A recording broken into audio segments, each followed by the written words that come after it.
today's video, we're going to be talking about the 5 things that you will see in the order that you will see them right before what you set intention for actually manifests.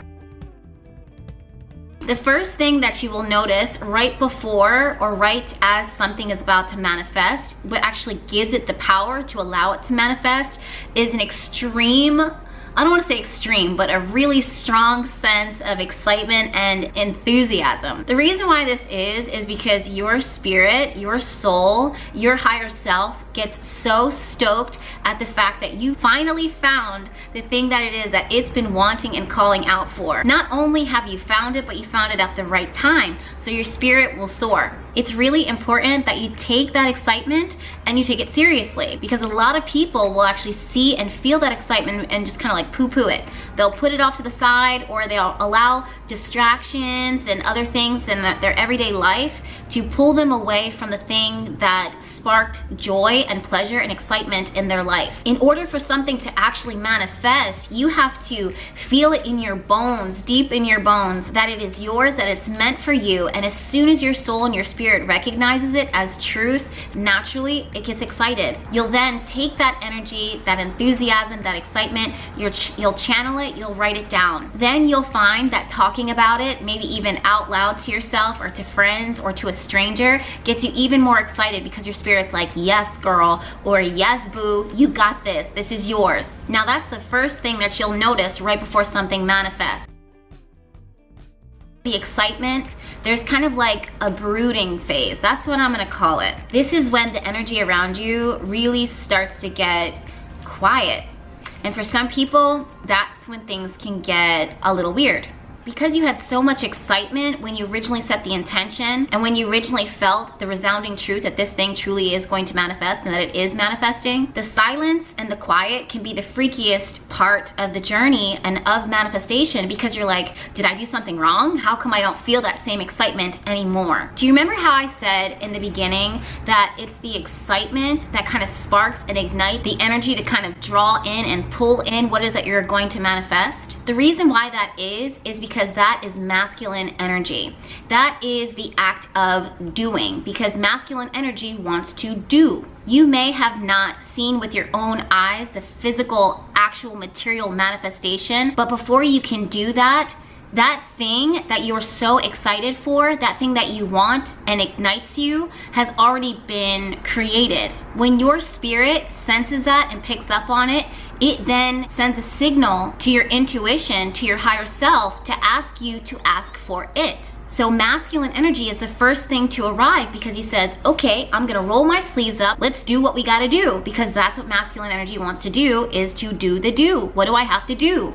Now that's the masculine part of it, and then we have the feminine. The feminine part is quiet, it's passive, and it wants to receive, and it's going to do that in the womb, in the quiet space, essentially in the void. This is the part that we struggle with the most as a society and as a collective, for a lot of us, because we feel like if we're going to set intention and this thing is going to manifest, we feel like we have to do something. But the reality is that we've already done what we needed to do when we set the intention in the first place. I know that that's a lot to wrap your mind around, but what I really want you to grasp from both of those things that I've already said, is that the thing that it is that you're setting intention for, that you want to manifest, or that you're working to manifest, you have to realize that it's already manifested, it just needs to materialize.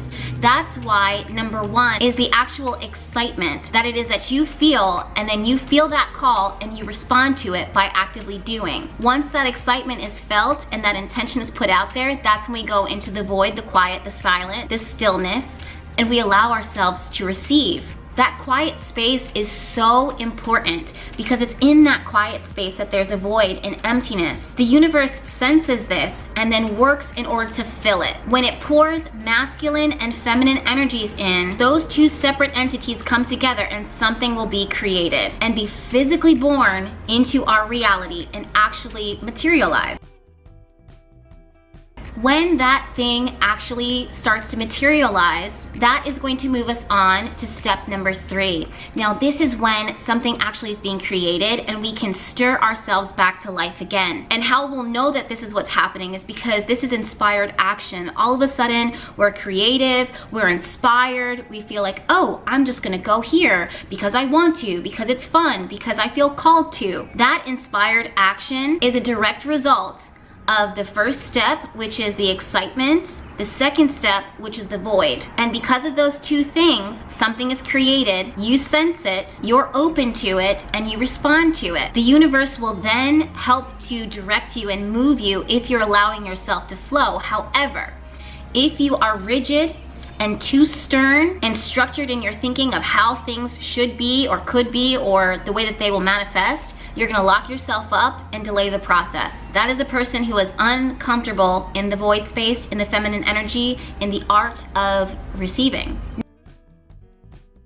Now, the fourth step and the fourth thing that you'll notice after you are doing the creative inspired action is you're going to start seeing synchronistic signs and coincidences. Now, pretty much what this is the universe being like, yep, look over here. Yep, this is another sign. Yep, this is what it is. Yep, this is confirmation. What I want you to do is to continue to stay open and to continue to stay in that creative, flowing energy. This is where a lot of you guys kind of messed up because you want to go right to the first step and step into masculine energy where you want to be like, okay, well, what do I have to do?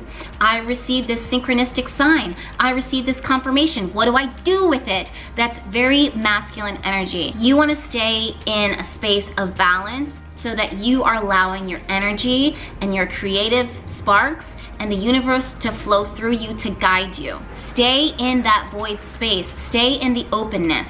Allow yourself to flow and work with that creative inspiration, that inspired action. And number 5, the final thing that you will notice when your intention is manifesting is its actual physical appearance in your life, in the material form that you can touch it and you can feel it and be like, finally, it is here, it has arrived.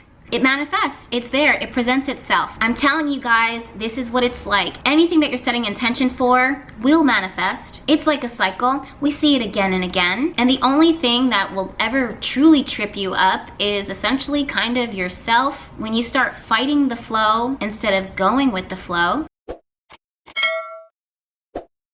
let me know down in the comments. But until then, make sure that you're subscribed to my YouTube channel because there's plenty more videos where this came from, and I'll see you in my next one. Bye.